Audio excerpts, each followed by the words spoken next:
الله الرحمن الرحيم الحمد لله نحمده ونستعينه ونستغفره ونؤمن به ونتوكل عليه ونعوذ بالله من شرور أنفسنا ومن سيئات أعمالنا من يهده الله فلا مضل له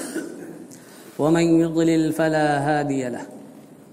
وأشهد أن لا إله إلا الله وحده لا شريك له وأشهد أن سيدنا ونبينا وسندنا وقائدنا وقدوتنا وأسوتنا وشفيعنا وإمامنا ومولانا محمدا عبده ورسوله صلى الله تعالى عليه وعلى آله وأصحابه وبارك وسلم تسليما كثيرا كثيرا أما بعد فأعوذ بالله من الشيطان الرجيم بسم الله الرحمن الرحيم اهدنا الصراط المستقيم وقال تعالى يا أيها الذين آمنوا اجتنبوا كثيرا من الظن إن بعض الظن إثم وقال رسول الله صلى الله عليه وسلم إياكم والظن فإن الظن أكذب الحديث وقال ابن عباس رضي الله تعالى عنهما إن الله قد حرم على المؤمن من المؤمن دمه وماله وعرضه وأن يظن به ظن السوء صدق الله العظيم وصدق رسوله النبي الكريم والحمد لله رب العالمين. محترم بزرگوں اور دوستوں، قرآن کریم کی آیت کریمہ پڑھی گئی ہے. اللہ کے رسول صلی اللہ علیہ وسلم کے ارشادات مبارکہ میں سے ایک ارشاد مبارک پڑھا گیا ہے. انشاءاللہ اسی آیت کریمہ اور اسی حدیث مبارک کی روشنی میں کچھ باتیں آپ حضرات کے سامنے پیش کی جائیں گی. ہو سکتا ہے اللہ کے کسی بندے کو فائدہ پہنچ جائے. اللہ تبارک و تعالی نے قرآن کریم میں فرمایا انما المؤمنون اخوہ، کہ تمام ایمان والے، المؤمنون میں جو الف لام ہے استغراق کا ہے، تمام ایمان والے، جو بھی ایمان والا ہے وہ سب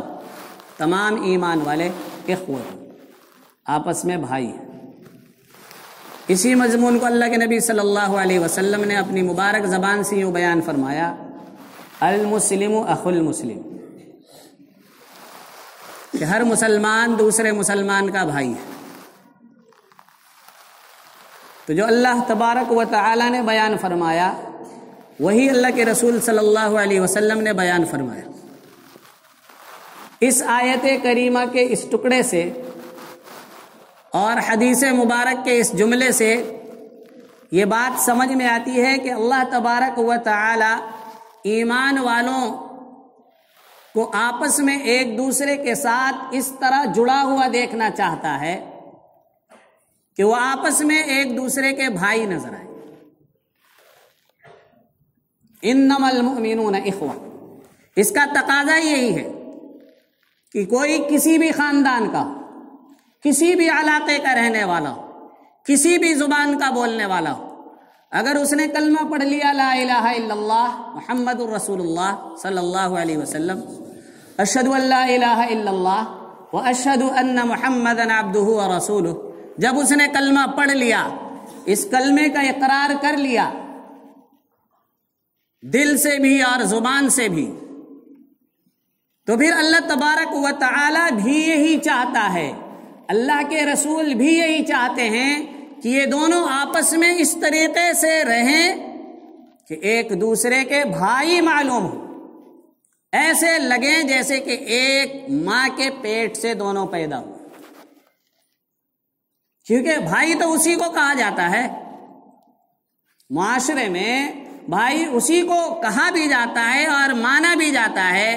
جو دو آدمی ایک ہی ماں کے پیٹ سے پیدا ہو، یہ ایک ہی باپ کے نطفے سے پیدا ہوں، ان دونوں کے درمیان اخوت کا اور بھائی کا رشتہ بنتا ہے۔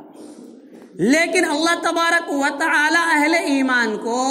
کنویں کا مینڈک نہیں دیکھنا چاہتا ہے، بلکہ اللہ تبارک و تعالی ایک عالمی برادری قائم کرنا چاہتا ہے جس میں نہ علاقائیت اور نہ نسب نہ خاندان، کچھ نہیں۔ یہاں تو اللہ تبارک و تعالی چاہتا ہے جس نے بھی کلمہ پڑھ لیا اسے تمہیں اپنا بھائی سمجھنا ہے اور ماننا ہے۔ اللہ کے رسول صلی اللہ علیہ وسلم نے بھی یہی فرمایا، المسلم، کہ جس نے کلمہ پڑھ لیا، جس نے اسلام قبول کر لیا، اخو المسلم، اسے تمہیں اپنا بھائی ماننا بھی ہے اور سمجھنا بھی ہے۔ بھائی صرف اسے نہیں ماننا ہے جو تمہاری ماں کے پیٹ سے پیدا ہو جائے یا جو تمہارے باپ کے نطفے سے پیدا ہو جائے، صرف اسے بھائی نہیں سمجھنا ہے، صرف اسے بھائی نہیں ماننا ہے، بلکہ دنیا کے ہر اس فرد کو اپنا بھائی ماننا بھی ہے اور سمجھنا بھی ہے جو کلمہ پڑھ لیتا ہے، جو ایمان اور اسلام میں داخل ہو جاتا ہے۔ تو اس لیے اپنے ذہن میں تنگی نہ لائیں، تنگی کو داخل نہ ہونے دیں، اپنے ذہن میں وسعت پیدا کریں۔ اللہ تبارک و تعالی نے فرمایا، هو الذی خلقکم فمنکم کافر ومنکم مومن، کہ اللہ تبارک و تعالی نے ساری کائنات کے لوگوں کو پیدا فرمایا ہے، فمنکم مومن ومنکم کافر، دو طبقے ہیں، ایک اہل ایمان کا طبقہ اور ایک اہل کفر کا طبقہ، دو طبقے اللہ تبارک و تعالی نے بنائے۔ پھر ایمان والوں کو کہا انما المؤمنون اخوہ، اللہ کے نبی صلی اللہ علیہ وسلم نے فرمایا المسلم اخو المسلم۔ تو اس طریقے سے اللہ تبارک و تعالی نے بھی اور اللہ کے رسول صلی اللہ علیہ وسلم نے ہر مسلمان کو دوسرے مسلمان کے ساتھ جوڑ دیا ہے، بہت ہی مضبوط تعلق قائم فرما دیا ہے، بہت ہی مضبوط رشتہ جوڑ دیا ہے، چاہے آپ کی سمجھ میں آئے یا نہ آئے۔ اللہ نے فرما دیا انما المؤمنون اخوہ، اللہ کے نبی نے کہہ دیا المسلم اخو المسلم، تو یہی ہے، اس حقیقت کو ماننا ہی پڑے گا، اس حقیقت کو ماننا ہی پڑے گا۔ اگر نہیں مانتے ہیں تو پھر اپنے ایمان پر نظر ثانی کرنے کی ضرورت ہے۔ گویا کہ دوسرے کے ساتھ ایسا معاملہ رکھنا ہے جیسے آدمی اپنے بھائی کے ساتھ معاملہ رکھتا ہے، اس کے متعلق ہمیں وہی سارے جذبات اپنے دل میں رکھنے ہیں جو جذبات ہم اپنے بھائی کے متعلق رکھتے ہیں، اس کے بارے میں ہمیں وہی ساری چیزیں چاہنی ہے، وہی خیالات ہمارے دل و دماغ میں آنے چاہیے جو خود اپنے حقیقی اور سگے بھائی کے متعلق آیا کرتے ہیں۔ ہر مسلمان کے متعلق ہمارا دل و دماغ اس طریقے سے پاک اور صاف رہنا چاہیے جیسے کہ اپنے بھائی کے متعلق ہمارا دل و دماغ پاک و صاف رہا کرتا ہے۔ اسی لیے اس آیت کریمہ سے آگے اللہ تبارک و تعالی نے فرمایا، یہ اخوت کا رشتہ جو اللہ نے قائم فرمایا انما المؤمنون اخوہ کے ذریعے اور المسلم اخو المسلم کے ذریعے اللہ کے نبی صلی اللہ علیہ وسلم جو اہل ایمان کو جوڑا ہے آپس میں، اس رشتے کو باقی اور قائم رکھنے کے لیے، مضبوط رکھنے کے لیے، تاکہ اس رشتے میں دراڑ نہ آئے، یہ تعلق نہ ٹوٹے۔ اللہ تبارک و تعالی نے آگے حکم دیا کہ یا ایھا الذین آمنوا اجتنبوا کثیرا من الظن، کہ ایمان والو اجتنبو، بچتے رہو، استمرار کا ترجمہ کریں گے، صرف کیا نہیں ہے، یہ نہیں کریں گے بچو، بچو کا مطلب ایک مرتبہ ختم ہو گیا معاملہ، نہیں جناب، یہاں استمرار کا ترجمہ کیا جائے گا، مسلسل، ہمیشہ، یہ نہیں کہ ایک مرتبہ بچ گیا اور بس ختم معاملہ، نہیں، بلکہ اجتنبو کثیرا من الظن، استمرار ہے اس کے اندر، اجتنبو کہ بچتے رہو، کثیرا من الظن بہت سارے گمان سے، بہت سارے گمان سے اپنے آپ کو بچاتے رہو۔ کیوں؟ ان بعض الظن اسم، اس لیے کہ بعض گمان گناہ ہیں۔ بعض گمان کیا ہوتے ہیں؟ گناہ ہوتے ہیں۔ جو گمان غلط ہوتا ہے، جو گمان کیا ہوتا ہے؟ غلط ہوتا ہے، جسے ہم اردو زبان میں کہتے ہیں بدگمانی، عربی زبان میں کہا جاتا ہے سوء الظن، برا گمان، غلط خیال۔ انسان کا دماغ اللہ تبارک و تعالی نے ایسا بنایا ہے، انسان کا دل اللہ تبارک و تعالی نے ایسا بنایا ہے کہ اس کے دل اور دماغ میں ہر وقت خیالات آتے رہتے ہیں۔ اگر آپ نہ بھی چاہیں تو بھی خیالات آتے رہتے ہیں۔ بہت سارے خیالات ایسے ہوتے ہیں جو آتے ہیں اور فوراً چلے جاتے ہیں کہ انسان کو یاد بھی نہیں رہتا، سوچنے لگتا ابھی کیا خیال آیا تھا میرے دماغ۔ طرح طرح کے خیالات دماغ میں انسان کے آتے رہتے ہیں، اگر میں نہ چاہوں تو بھی میرے دماغ میں خیال آتا ہی رہے گا۔ تو اس لیے یہ نہیں کہا کہ اپنے دماغ میں خیال کو آنے نہ دو، یہ نہیں کہا، کیونکہ یہ تو ہمارے اختیار میں نہیں ہے، خیال تو آئے گا، لیکن کہا اجتنبوا کثیرا من الظن، کہ بہت زیادہ گمان سے، بہت سارے گمان سے اپنے آپ کو بچا کر کے ہی رکھو۔ کیوں؟ ان بعض الظن اسم، اس لیے کہ بعض گمان آگے چل کر کے وہ گناہ بن جاتے ہیں، کیونکہ وہ گمان غلط ہے، برا گمان ہے، بدگمانی ہے، وہ غلط خیال ہے۔ اس لیے انسان کو بدگمانی سے اپنے آپ کو بچا کر رکھنا چاہیے۔ امام غزالی رحمہ اللہ نے فرمایا احیاء العلوم میں، کیا فرماتے ہیں؟ سوء الظن غیبۃ بالقلب، کہا کہ ایک غیبت تو وہ ہوتی ہے جو انسان اپنی زبان سے کرتا ہے، کسی دوسرے انسان کے پیچھے اس کے بارے میں کوئی غلط بات کہے کہ اگر اس انسان کو پتہ چل جائے تو اس کو ناگوار گزرے، اسے برا لگے۔ اگر اس طرح کی بات آدمی زبان سے کہہ رہا ہے، اسے کہتے ہیں غیبت۔ ذکرک اخاک بما یکرہ، کہ تمہارا اپنے بھائی کے بارے میں لوگوں کے سامنے ایسی باتیں کہنا اور ایسی باتیں بیان کرنا کہ اگر وہ باتیں اسے پتہ چل جائے تو اسے ناگوار گزرے، اچھا نہ لگے، اسے برا لگے، اسے غیبت کہتے ہیں۔ زبان کے ذریعے غیبت ہوتی ہے۔ امام غزالی نے فرمایا اگر کوئی انسان دوسرے انسان کے متعلق، اگر ایک مسلمان دوسرے مسلمان کے متعلق غلط گمان، بدگمانی، برے خیالات کو اپنے دل میں جگہ دیتا ہے، فرمایا سوء الظن غیبۃ بالقلب، یہ دل کے ذریعے غیبت کرنا ہے، یہ اپنے قلب اور دل کے ذریعے غیبت کرنا ہے۔ جس طریقے سے زبان سے غیبت کرنا حرام اور ناجائز ہے، ایسے ہی دل کے ذریعے بھی غیبت کرنا ناجائز اور حرام ہے۔ زبان سے جب برائی بیان کرتے ہیں اسے غیبت کہتے ہیں، اور اپنے دل کے ذریعے اور دل میں کسی آدمی کو برا سمجھتے ہیں تو اسے بدگمانی کہتے ہیں، سوء ظن کہتے ہیں۔ جس طریقے سے زبان والی غیبت ناجائز اور حرام اور گناہ کبیرہ ہے، ایسے ہی دل والی غیبت بھی ناجائز، حرام اور گناہ کبیرہ ہے۔ اسی وجہ سے اللہ کے رسول صلی اللہ علیہ وسلم نے ارشاد فرمایا ایاکم والظن، کہ لوگوں کے بارے میں بدگمانی کرنے سے بچو، فإن الظن اکذب الحدیث، اس لیے کہ بدگمانی وہ جھوٹی بات ہوتی ہے، بہت زیادہ جھوٹی بات ہوتی ہے، سب سے زیادہ جھوٹی بات ہوتی ہے بدگمانی، کہ خواہ انسان سوچنے لگے کسی کے متعلق یہ برا ہے، کوئی دلیل نہیں اس پر، بلا دلیل ہی آدمی سوچنے لگے کہ یہ تو برا ہے،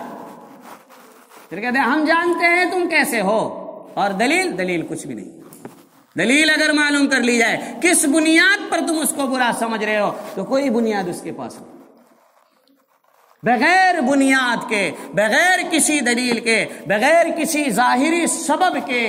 بغیر کسی ظاہری اور قطعی اور یقینی وجہ کے کسی انسان کے بارے میں غلط اور برا گمان رکھنا ہی بدگمانی کہلاتا ہے۔ اسی کو فرمایا ایاکم والظن، کہ برا گمان کسی کے بارے میں بھی کرنے سے بچو، فإن الظن اکذب الحدیث، اس لیے کہ برا گمان جو ہوتا ہے یہ زیادہ تر جھوٹی بات ہی ہوا کرتی ہے، انسان جو بدگمانی کسی کے متعلق غلط اپنے ہی دماغ میں سوچتا رہتا ہے کہ اس کے دماغ میں شاید ایسا ہے، اس کے دماغ میں شاید ایسا ہے، اور اس کی بنیاد پر، اس بدگمانی کی بنیاد پر قریبی اور جگری دوست جو ہوتے ہیں، مضبوط تعلقات جن لوگوں کے درمیان ہوتے ہیں، تعلقات ٹوٹ جایا کرتے ہیں۔ میاں جو ہے وہ بیوی کے بارے میں بدگمانی میں مبتلا ہو جاتا ہے، پھر طلاق تک نوبت پہنچتی ہے، بیوی شوہر کے بارے میں بدگمان ہو جاتی ہے اور سوچتی ہے لگتا ہے کسی غیر عورت سے بھی اس کا تعلق ہو گیا۔ اسی طریقے سے آدمی اپنے پڑوسی کے متعلق سوچتا ہے۔ کوئی آدمی درسگاہ میں اگر پڑھنے کے لیے جاتا ہے، دیکھتا ہے دو آدمی بات کر رہے ہیں، یہ سوچتا ہے ضرور میرے بارے ہی میں بات کر رہے ہوں گے۔ یہ بدگمانی نہیں تو اور کیا ہے؟ اس کی کیا دلیل ہے آپ کے پاس کہ وہ دونوں آپ ہی کے بارے میں بات کر رہے ہیں؟ اور خاص طور پر اگر دو آدمی بات کر رہے ہو، تیسرا آدمی وہاں پہنچ جائے اور وہ دونوں بات چیت کو اپنی درمیان جو بات چیت چل رہی ہے اس کو بند کر دیں، تب تو اور زیادہ اس کو یقین ہو جاتا ہے ضرور میرے بارے ہی میں بات چل رہی تھی۔ اسے بدگمانی نہیں کہتے ہیں تو اور کیا کہتے ہیں؟ کیا دلیل ہے آپ کے پاس کہ وہ آپ کے بارے میں بات چیت کر رہے تھے؟ کوئی دلیل نہیں، بس دماغ میں خیالی کھچڑی پکاتے ہیں، خیالی پلاؤ پکاتے ہیں۔ خیالی کھچڑی پک رہی ہے، خیالی پلاؤ پک رہا ہے کہ یہ میرے بارے ہی میں بات کر رہے تھے۔ اگر پوچھ لیا جائے کہ آپ کے پاس کوئی دلیل ہے تو کوئی دلیل نہیں، کوئی دلیل نہ ہو، کوئی دلیل نہ ہو۔ میرے سامنے بہت سارے لوگ طرح طرح کی باتیں مختلف لوگوں کے متعلق پوچھتے ہیں، میں کہتا ہوں کوئی ثبوت ہے تو کہتے ہیں یار کیا تم ایسی باتیں کرتے ہو، کیا تم نہیں جانتے ان کو؟ میں کہا کہ جانتا میں ہوں اچھی طرح سب کو، تمہیں بھی جانتا ہوں، انہیں بھی جانتا ہوں، لیکن جو بات تم نے کہی ہے اس کی اگر کوئی دلیل ہو تو بتاؤ، اور اگر دلیل نہیں تو یہ بدگمانی ہے جس کے متعلق قرآن میں صاف آیا ہے اجتنبوا کثیرا من الظن ان بعض الظن اثم۔ بدگمانی کی دلیل نہ ہو تبھی تو بدگمانی ہے، اگر دلیل ہو تو وہ تو واقعتاً اس کی برائی ہے، وہ تو خرابی ہے، اس کا عیب ہے، واقعتاً اس کے اندر ایک عیب اور ایک خامی پائی جا رہی ہے، پھر تو اس کو کوشش کرنا چاہیے کہ میں اپنی خامی دور کروں، لیکن بلا دلیل۔ کیونکہ آدمی بلا دلیل بدگمانی کرتا ہے تو اب سوچتا ہے کہ میرے بارے میں کہا، تو اب کیا کرتا ہے؟ ٹوہ میں لگ جاتا ہے، تلاش و جستجو میں لگ جاتا ہے کہ مجھے پتہ چل جائے کسی طریقے سے کہ کیا خرابی ہے اس کے اندر۔ اب دماغ میں بیٹھ گیا نا کہ یہ برا ہے، تو اب اس کی برائی تلاش کرنے کی کوشش کی جاتی ہے۔ پھر اسی لیے قرآن نے آگے کہا وَلَا تَجَسَّسُوا إِنَّ بَعْضَ الظَّنِّ اسم کے آگے کیا کہا کہ وَلَا تَجَسَّسُوا، کیونکہ بدگمانی انسان کو تجسس پر آمادہ کرتی ہے۔ پھر کیا ہے؟ آدمی ٹوہ میں لگ جاتا ہے، ٹٹولتا ہے، بھیڑ ٹٹولنے کی کوشش کرتا ہے، تحقیق کو جستجو چھپ چھپ کر کے دائیں بائیں ادھر ادھر طرح طرح، اس سے ملتا ہے کبھی اس سے ملتا ہے، معلومات کرنے کی کوشش کرتا ہے۔ تجسسو، پھر کیا ہوتا ہے؟ اس سے اگلا مرحلہ کیا ہوتا ہے؟ پھر اس کی برائی علی اعلان لوگوں کے سامنے بیان کرنا شروع کر دیتا ہے۔ اسی لیے قرآن نے آگے کہا وَلَا يَغْتَبْ بَعْضُكُمْ بَعْضًا، تو یہ ترتیب وار مرحلے ہیں، ترتیب وار مرحلے ہیں۔ پہلا مرحلہ بدگمانی کا ہوتا ہے، دوسرا مرحلہ تجسس کا ہوتا ہے، تیسرا مرحلہ غیبت کا ہوتا ہے۔ تو جو پہلے مرحلے میں اپنے آپ کو روک لے گا وہ دوسرے مرحلے میں نہیں جائے گا، اور جو پہلے مرحلے میں نہیں روک سکا پھر وہ دوسرے مرحلے میں بھی جائے گا، پھر تیسرے مرحلے میں بھی جائے گا، اور پھر چوتھا مرحلہ بھی ہوگا جہنم میں جانے کا۔ پھر کیا ہوگا؟ چوتھا مرحلہ بھی ہوگا جہنم میں جانے کا، جو اس کے بس کی بات نہیں ہے۔ اس لیے بہتری اور بھلائی، خیریت اسی میں ہے کہ انسان اپنے آپ کو پہلے مرحلے میں ہی روک لے، پہلے مرحلے ہی میں کیا کرے؟ روک لے۔ حضرت عبداللہ ابن عباس رضی اللہ تعالیٰ عنہما فرماتے ہیں ان اللہ قد حرم علی المؤمن من المؤمن، کہ اللہ تعالیٰ نے ایک ایمان والے پر دوسرے ایمان والے کا دمہ، اس کا خون حرام قرار دیا ہے۔ کسی مسلمان کا ناحق خون بہانا ناجائز ہے۔ وَمَن يَقْتُلْ مُؤْمِنًا مُتَعَمِّدًا فَجَزَاؤُهُ جَهَنَّمُ خَالِدًا فِيهَا وَغَضِبَ اللَّهُ عَلَيْهِ وَلَعَنَهُ وَأَعَدَّ لَهُ عَذَابًا عَظِيمًا، کسی مسلمان کو ناحق قتل کرنا، بلا وجہ قتل کرنا کتنا بڑا گناہ ہے۔ قرآن کی اس آیت سے واضح طور پر سمجھ میں آتا ہے کہ اللہ نے فرما دیا فَجَزَاؤُهُ جَهَنَّمُ خَالِدًا فِيهَا وَغَضِبَ اللَّهُ عَلَيْهِ وَلَعَنَهُ وَأَعَدَّ لَهُ عَذَابًا عَظِيمًا، کتنی ساری سزائیں اللہ تعالیٰ نے سنائی ہیں۔ پھر فرمایا وَمَا لَهُ، اللہ نے ہر مسلمان پر دوسرے مسلمان کے مال کو بھی حرام کر دیا ہے کہ دوسرے مسلمان کو ناجائز طریقے سے، غلط طریقے سے، غیر شرعی طریقے سے نہ لے اور حاصل نہ کرے، بالکل۔ پھر فرمایا وَعِرْضَهُ، اللہ نے دوسرے مسلمان کی عزت و آبرو کو بھی اس کے اوپر حرام قرار دیا ہے کہ دوسرے کی عزت و آبرو کو نقصان نہ پہنچائے، کسی کو بے عزت نہ کرے۔ پھر فرمایا وَأَن يُظَنَّ بِهِ ظَنَّ السَّوْءِ، اللہ تبارک و تعالی نے اس کو بھی حرام قرار دیا ہے کہ کوئی مسلمان دوسرے مسلمان کے بارے میں کوئی برا گمان رکھے۔ تو بدگمانی سے اللہ تبارک و تعالی نے منع فرمایا ہے، یہ گناہ کبیرہ میں سے ایک بڑا گناہ ہے۔ اس لیے انسان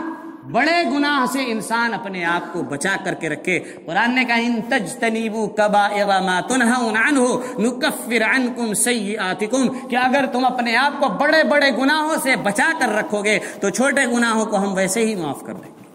چھوٹے گناہوں کو ویسے ہی معاف کر دیں گے۔ بعض لوگ بدگمانی کرتے رہتے ہیں اور اگر ان سے کہا جائے تو وہ اور اڑ جاتے ہیں، بلکہ اپنی بدگمانی کے لیے طرح طرح کے جواز فراہم کرنے لگتے ہیں۔ بخاری مسلم کی ایک روایت ہے، میں واضح طور پہ سناتا ہوں، اس واقعے سے ہمیں سبق لینے کی ضرورت ہے۔ فرمایا اللہ کے نبی صلی اللہ علیہ وسلم نے کہ راعی عیسی ابن مریم رجلا یسرق، اللہ کے نبی صلی اللہ علیہ وسلم صحابہ کرام کو قصہ سنایا کرتے تھے۔ قصہ سنانے کا مقصد کیا ہوتا تھا؟ تاکہ اس قصے کو سنیں اور اس سے عبرت حاصل کریں، اس سے سبق حاصل کریں اور اپنے آپ کو اس نمونے پر ڈھالنے کی کوشش کریں، اس نمونے کے مطابق بنانے کی کوشش کریں۔ چنانچہ فرمایا ایک مرتبہ اللہ کے نبی صلی اللہ علیہ وسلم نے حضرت عیسیٰ علیہ السلام کا قصہ سنایا کہ حضرت عیسیٰ علیہ السلام جا رہے تھے، راستے میں کہیں پر ایک آدمی کو دیکھا، رجلا یسرق، ایک آدمی کو دیکھا کہ چوری کر رہا ہے۔ فقال له، حضرت عیسیٰ علیہ السلام نے اس سے کہا اسرقتا، ارے ملی صاحب تم چوری کر رہے ہو؟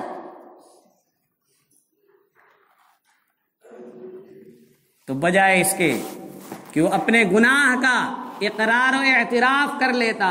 اپنی غلطی پر استغفار کرتا، اللہ سے مغفرت چاہتا، معافی مانگتا، اس کے بجائے اس کے کہ وہ شرمندہ ہوتا، شرمندگی کا اظہار کرتا، کہتا کہ مجھ سے غلطی ہو گئی ہے، یہ سب نہیں کیا اس نے، بلکہ وہ تو آگے سے اڑ گیا اور کہنے لگا، کتنے زوردار انداز میں کہنے لگا، کلا،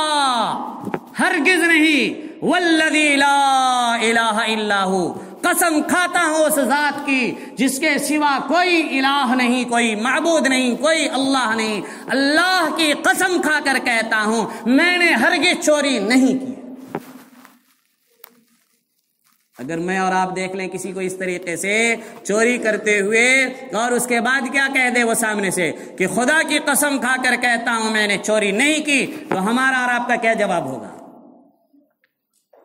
سوچ لیجئے کیا جواب ہوگا۔ حضرت عیسیٰ علیہ السلام نے کیا فرمایا؟ دیکھیے حضرت عیسیٰ علیہ السلام کہنے لگے آمنت باللہ وکذبت عینی،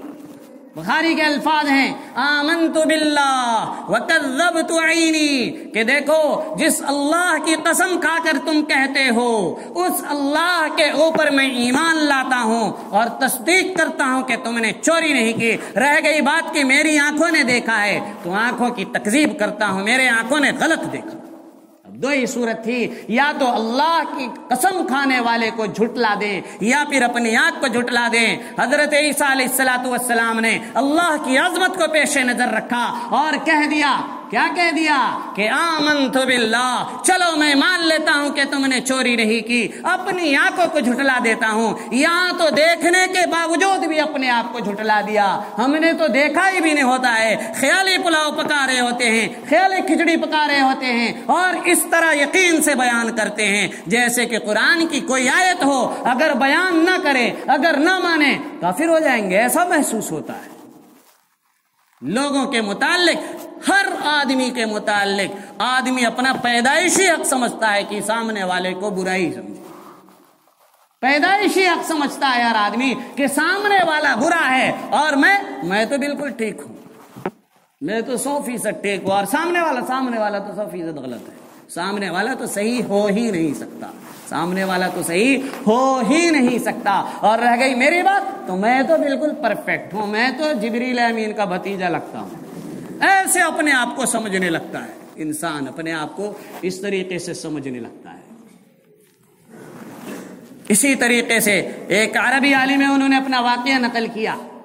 کہ ہمارے ایک دوست نے مجھ سے ایک فرمائش کی اور گزارش کی کہ ایک عالم ہے، بڑے عالم ہے، چلیے ان سے ملاقات کر کے آتے ہیں.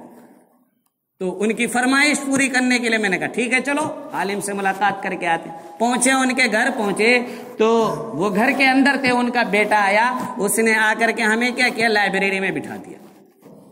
لائبریری میں ڈھیر ساری کتابیں تھی، تو کہتے ہیں کتابوں کا میں شوقین اور دل دادا تھا، تو اس لیے الماری کی طرف میں نظریں دوڑانے لگا اور دیکھنے لگا کہ کون کون سی کتابیں ہیں الماری میں. تو مجھے ایسی کتابیں نظر آنے لگی اس لائبریری کی الماریوں میں جو عام طور پہ لوگوں کے پاس ہوتی ہی نہیں. اور ایسی کتابیں 2-4 کی تعداد میں نہیں بلکہ کثیر مقدار میں، بہت ساری ایسی کتابیں ہیں جو عام طور پہ لوگ پڑھتے بھی نہیں اور رکھتے بھی نہیں، بلکہ عام طور پہ تو لوگ ان کتابوں کا نام بھی نہیں جانتے. ایسی کتابیں ان کی الماری میں جب میں نے رکھی دیکھی تو میں کہا کہ حالانکہ میں کسی کے متعلق برا گمان نہیں رکھتا ہوں اور نہ کرتا ہوں، کسی کے متعلق بدگمانی نہیں کرتا، لیکن پتہ نہیں اس دن مجھے کیا ہوا کہ میں سوچنے لگا اپنے دل میں کہ یہ ساری کتابیں جو انہوں نے اپنی لائبریری میں رکھی ہے بس اس لیے تاکہ لوگوں کے سامنے اپنا سکہ جمایا جا سکے کہ دیکھو میرے پاس یہ کتاب بھی ہے، میرے پاس یہ کتاب بھی ہے، اور لوگ دیکھ کر کے یہ سمجھنے لگے کہ یہ تو یہ کتاب بھی پڑھتے ہیں، یہ کتاب بھی پڑھتے ہیں اور یہ کتاب بھی پڑھتے ہیں. تو لوگوں پر ایک رعب اور دبدبہ سا قائم ہو جاتا، لوگوں کے دلوں میں ان کی عظمت بیٹھے. کہا بس فخر کے لیے، مباحات کے لیے، لوگوں کے سامنے اپنا رعب، دبدبہ، اپنی ہیبت اور عظمت لوگوں کے دلوں میں بٹھانے کے لیے انہوں نے یہ ساری کتابیں اپنی الماریوں میں لا کر کے بھر لی ہیں، لیکن کبھی انہوں نے ان کتابوں کو پڑھا نہیں. کہا پھر تھوڑی دیر کے بعد وہ آ گئے عالم صاحب، ان سے ملاقات ہوئی. ملاقات ہونے کے بعد بہت اچھی طریقے سے ان کے ساتھ بات چیت ہوئی، اور آخر میں جب جانے لگے، رخصت ہونے لگے، تو اچانک وہ کیا کہنے لگے کہ ویسے تو میں کتابوں کا اتنا شوقین ہوں اور اتنا دلدادہ ہوں، کتابوں سے میں اتنی محبت کرتا ہوں کہ اپنی کتاب میں کسی کو کبھی نہیں دیا کرتا، لیکن پتہ نہیں میرے دل میں کیوں اندر سے ایک عجیب طبیعت میں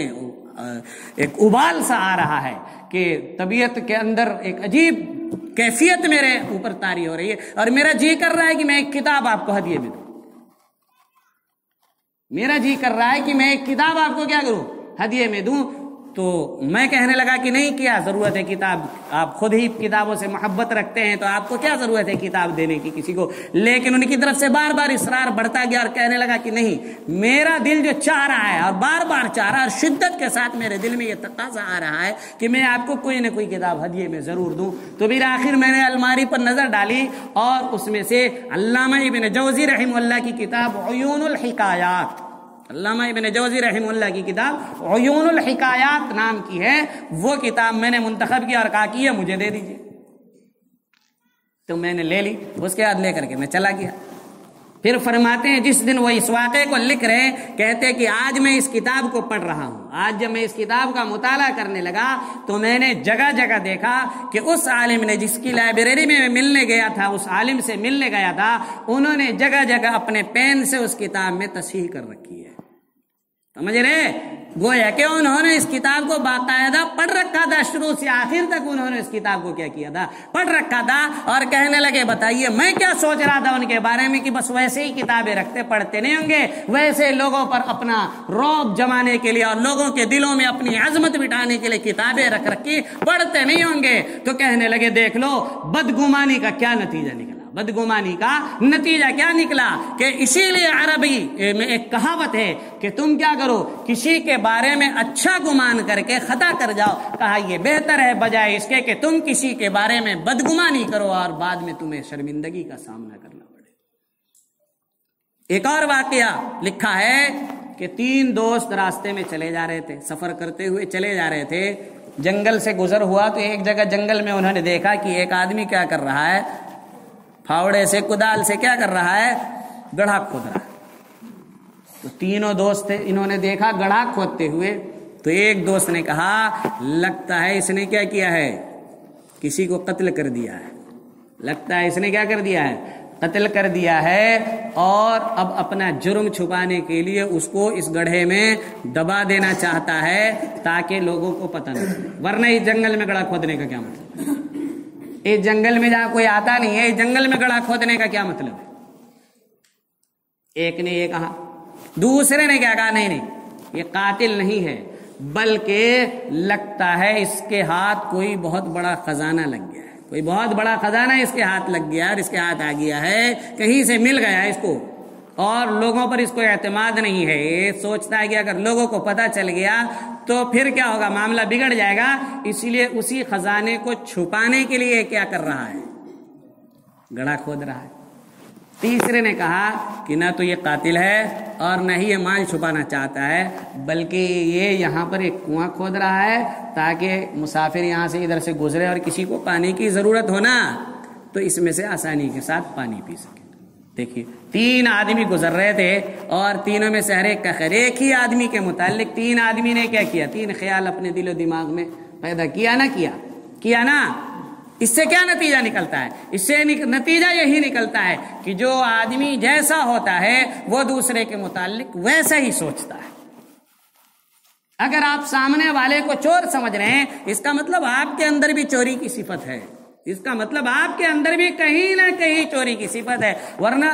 آپ سامنے والے کو چور کیوں سمجھ رہے ہیں؟ کیونکہ حدیث میں آتا ہے المومن مرآۃ المومن، کہ ایک مومن دوسرے مومن کے لیے کیا ہے، آئینہ ہے، اور آئینہ اگر سامنے رکھا جائے تو کس کی شکل دکھتی ہے، آئینہ اگر سامنے رکھا جائے تو کس کی شکل دکھتی ہے، اپنی شکل دکھتی ہے نا۔ تو سامنے والا جو ہے اس کو آپ چور سمجھ رہے ہیں نا، تو وہ تو آپ کے لیے آئینہ ہے، تو آئینے میں کس کی شکل دکھتی ہے، اپنی شکل دکھتی ہے نا۔ اس کو چور سمجھنے کا مطلب کہ آپ خود ہی چور ہیں، اس کا مطلب کیا ہے، آپ خود ہی چور ہیں۔ اسی لیے کہا جاتا ہے کہ انسان اپنے آپ کو بدگمانی سے دور رکھے، غلط خیالات کو اپنے دل میں آنے نہ دے۔ اگر کسی کے متعلق بدگمانی اور غلط خیال آ جائے تو فوراً اس کے بارے میں حسن ظن کوئی اچھا خیال سوچ لے، کوئی اچھا خیال سوچ لے تاکہ وہ بدگمانی اور برا خیال کیا ہو جائے، دور ہو جائے۔ اگر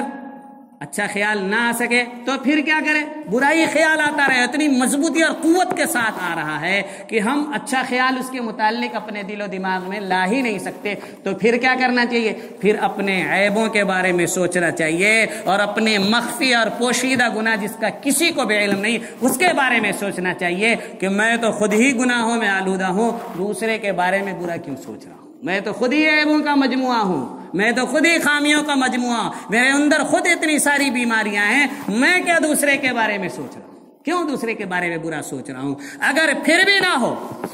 بھی نہ ہو اور انسان اپنی خامیوں کو بھی نہ سوچ سکے بلکہ دوسرے کی بدگمانی اور برا خیال دوسرے کے متعلق اور زیادہ مضبوطی کے ساتھ آ رہا ہے، کم از کم اتنا تو کر ہی سکتے ہیں کہ اس برے خیال کو اپنے زبان پر آنے نہ دیں، اور نہ ہی اس بدگمانی اور برا خیال جو اس کے متعلق پیدا ہوا ہے اس کے متعلق تحقیق و جستجو کرنے کی کوشش کریں، ورنہ نتیجہ وہی نکلے گا، بدگمانی، پھر تجسس، اور پھر اگلا مرحلہ غیبت، پھر اگلا مرحلہ جہنم، اس کے سوا کچھ نہیں ہاتھ آنے والا۔ اللہ تبارک و تعالی ہم سب کو اس بڑے گناہ سے محفوظ فرمائے، ہم سب کو اسلام کے مطابق زندگی گزارنے کی توفیق عطا فرمائے۔ وآخر دعوانا ان الحمد للہ رب العالمین۔